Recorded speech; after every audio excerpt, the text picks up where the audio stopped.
십자가에 달리시기 바로 직전에 예수님이 남기신 아주 특별한 기도가 있어요.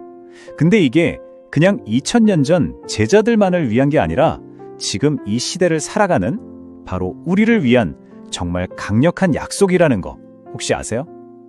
자, 그 놀라운 의미 속으로 지금부터 한번 같이 들어가 보죠. 자, 이걸로 한번 시작해 볼까요? 우리가 보통 기도할 때 왜 하늘을 쳐다보는지 혹시 생각해 보신 적 있으세요? 예수님이 기도를 시작하시면서 하늘을 우러러 보셨는데 이 단순해 보이는 행동 하나에 사실 이 기도 전체를 꿰뚫는 핵심이 숨어 있거든요.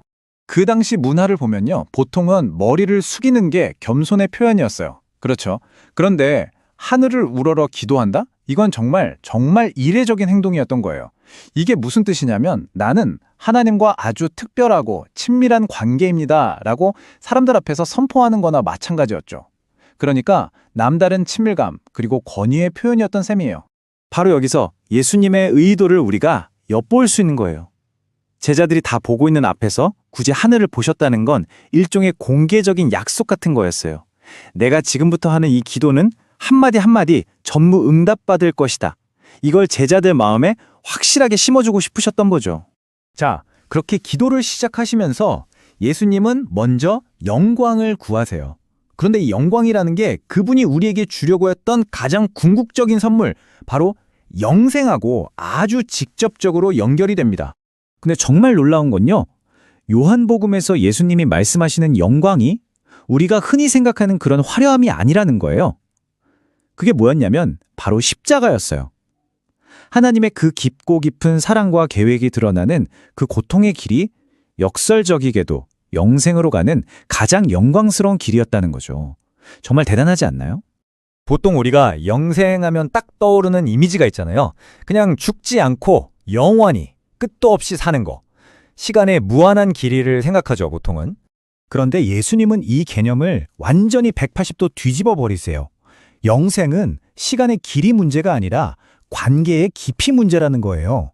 하나님과 그 아들인 예수님을 깊이 그리고 인격적으로 알아가는 것, 바로 그 관계 맺음 자체가 영생이다 라고 말씀하시는 거죠. 여기서 안다는 건 책으로 공부해서 머리로 아는 그런 지식이 아니에요. 이건 마치 정말 친한 친구나 평생을 함께하는 배우자를 알아가는 것처럼 삶 전체로 경험하고 마음으로 느끼는 그런 삶을 말하는 거예요. 한마디로 하나님과 진짜 찐친이 되는 것. 그게 바로 예수님이 말씀하신 영생의 진짜 의미입니다. 자, 그럼 이제 이 기도가 어떻게 시간을 훌쩍 뛰어넘어서 바로 나에게로 오는지 한번 볼게요. 여기서부터는 정말 놀라울 정도로 개인적인 약속이 되거든요. 여기서 진짜 소름 돋는 부분이 나와요. 예수님이 곧 자기를 배신하고 다 도망갈 제자들을 보면서 하나님께 이렇게 말씀하세요. 그들은 아버지의 말씀을 지켰습니다. 아니, 이게 말이 되나요? 제자들이 완벽해서가 절대 아니죠. 예수님께서 그들의 완벽한 변호인이 되어주시기 때문이에요. 예수님의 그 완벽함으로 우리의 이 모든 부족함을 싹 덮어주시는 거죠. 이게 바로 은혜입니다. 그리고 예수님은 우리를 위해서 아주 구체적으로 3가지를 구하십니다. 첫째, 악한 자로부터의 보호. 둘째, 우리가 하나가 되게 하는 연합. 그리고 셋째, 그분의 기쁨이 우리 안에 가득하게 될 기쁨. 와, 정말 우리의 삶 전체를 다 아우르는 정말 강력한 기도 아닌가요? 이 보호를 위한 기도는요, 하나님, 이 힘든 세상에서 저 좀 꺼내주세요. 이게 아니에요. 오히려 그 반대죠. 우리가 이 세상 한복판에서 살아가는 동안 악한 것에 물들거나 빠지지 않도록 굳건하게 지켜달라는 훨씬 더 적극적인 간구인 겁니다. 그리고 또 우리를 진리로 거룩하게 해달라고 기도하시는데요. 이게 무슨 말이냐면 세상 속에서 그냥 똑같이 사는 게 아니라 마치 소금과 빛처럼 하나님의 거룩한 목적을 위해서 구별된 존재로 살아가게 해달라는 뜻이에요. 자, 그리고 이제 이 기도의 가장 놀랍고 어쩌면 우리에게 가장 큰 위로가 되는 부분으로 넘어갑니다. 아니, 도대체 우리의 이 불완전함이 어떻게 하나님의 영광이 될 수 있다는 걸까요? 예수님은 여기서 정말 상상도 못할 선언을 하세요. 내가 그들을 통해 영광을 받았습니다. 라고요.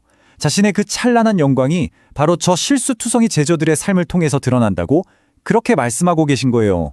솔직히 우리 삶을 한번 돌아보자고요. 이게 가능해 보이나요? 나의 이 수많은 약점들, 내가 저지른 실패들이 어떻게 하나님의 영광이 될 수 있을까요? 좀처럼 믿기 어렵죠. 바로 여기에 이 기도의 핵심이 있습니다. 그 영광은요, 우리의 어떤 노력이나 자격에서 나오는 게 아니라는 거예요.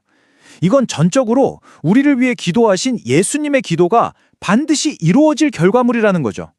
다시 말해서 이건 이미 우리에게 보장된 약속이라는 뜻입니다.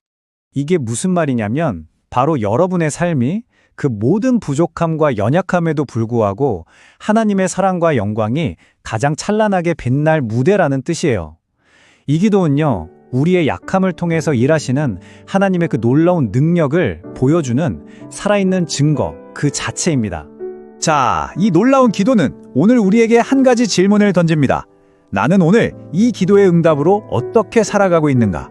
여러분의 삶을 통해 오늘은 또 어떤 사랑이 세상에 흘러가고 있나요?